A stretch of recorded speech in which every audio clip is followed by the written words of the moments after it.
Radio Chablais. Prime. On accueille Guillaume. Bonjour Guillaume. Bonjour Jonathan. Vous allez bien ? Ça va, un peu tendu. On va peut-être perdre, nous les romans, un conseiller fédéral, donc c'est un peu tendu quand même. Hein. C'est vrai ? Ouais. Bon, oui, ça fera toujours un peu plus quand même que dans l'équipe nationale au moins. On sera toujours, on va dire... Oui, c'est vrai. Comment ça ? On sera toujours quand même... c'est sur les cantons latins. Mais oui, bien représenté, dire bien ça. représenté. Sympa le Tessin. C'est clair. Et puis ça fait un peu d'action. Oui. Et de l'action, il y en a eu aussi beaucoup ce week-end. Jonathan, D'accord. évidemment, je ne parle pas du spectacle de désolation à Ouchy samedi dernier en Coupe de Suisse. Non. Il a d'ailleurs fallu attendre que Tramezzani et ses hommes soient loin, très loin de Sion, de l'air chaud et de son atmosphère chaude, pour entendre des applaudissements et y voir les acteurs prendre leur envol.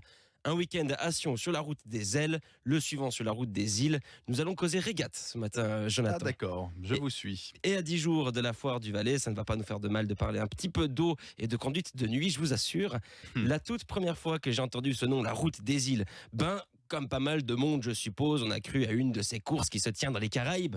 Mais après, quand on arpente le site internet et visionne le trailer, stupeur et tremblement, on n'y voit que des noms de lieux que l'on connaît, Villeneuve, Montreux, Rolle, et on aperçoit même des paysages avec lesquels on est intime, donc c'est un peu choquant.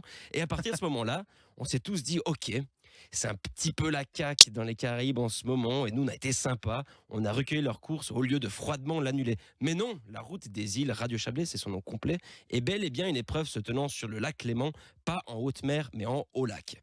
La course principale prendra son départ à Villeneuve ce vendredi à 19h. Les embarcations se dirigeront durant la nuit vers Rolle. C'était une volonté ferme du comité d'organisation de remettre au goût du jour une course de nuit. À Rolle, les participants feront le tour de l'île de la Harpe et reviendront sur Villeneuve le samedi. Schématiquement, cela donne dans un premier temps Villeneuve, dans un second Rolle, puis pour terminer, retour dans le Chablais.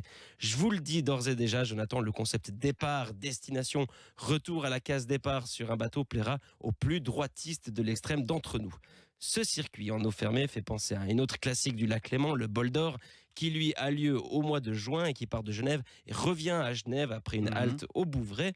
La route des îles, c'est un peu le sens inverse du Bol d'Or. Phonétiquement, à l'envers, ça donne hors-bol, mais aucune raison de le nommer ainsi, car hors-bol, ça existe déjà, c'est un jeu vidéo à immense succès de type click and play, disponible gratuitement sur le net, vous pouvez vérifier, et dont le seul but est, selon le descriptif officiel, guider l'hors-bol, qui est un petit alien, jusqu'au téléporteur en dessinant des lignes pour le faire rebondir. Pouaf, génial concept, quoi. C'est extraordinaire, superbe jeu, et développé par-dessus le marché par les fameux studios DD Games, et tout ça, comme la régate, ça nous fait monstre chavirer, Jonathan. Mais gardons le cap quand même, ne sortons pas de la route des îles, qui met en avant 3 îles, celle de la Harpe à Rolle, l'île de Salagnon à Clarens, et l'île de Paix au large de Villeneuve. Elle est reconnaissable, celle-ci, de près comme de loin, car il y a un immense platane, on la connaît tous ici. Et saviez-vous, Jonathan, qu'elle aurait, selon la croyance populaire, appartenu à l'Angleterre ? Ah bon ? Eh oui. Ah tiens, non, je ne savais pas alors ça. Mais cette vilaine et vénale Suisse réclamant des impôts à la reine, cette dernière l'aurait immédiatement rendue aux Helvètes en faisant sortir le Royaume-Uni de l'île de Paix, comme étant ainsi le premier Brexit de l'histoire. La seconde île de la région se situe au large de la commune de Montreux, l'île de Salagnon. Pour ma part, je vais être franc, je ne la connaissais absolument pas, cette île. Moi non plus. Moi, la seule île de Montreux que je connais, c'est Lilla Brothers, que j'ai vu gratuitement cet été au Strobe. Cette île de Salagnon, donc, sera contournée le samedi par les dériveurs et les petits catamarans qui retourneront ensuite à Villeneuve, donc c'est en marge un petit peu de la course principale.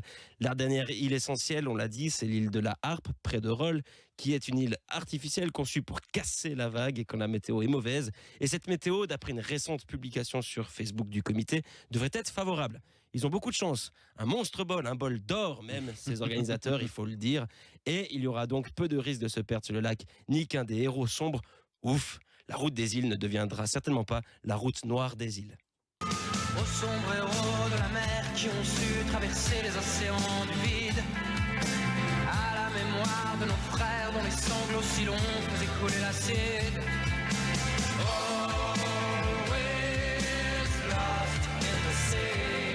Noir Désir. Ouais, j'ai eu peur de vous coupiez le refrain, Jonathan. Non, c'est bon, je me suis dit que vous alliez avoir besoin de ce refrain quand même. Ah oui, ça au fait sombre héros de la mer. toujours besoin d'un petit peu de ce Noir Désir quand même.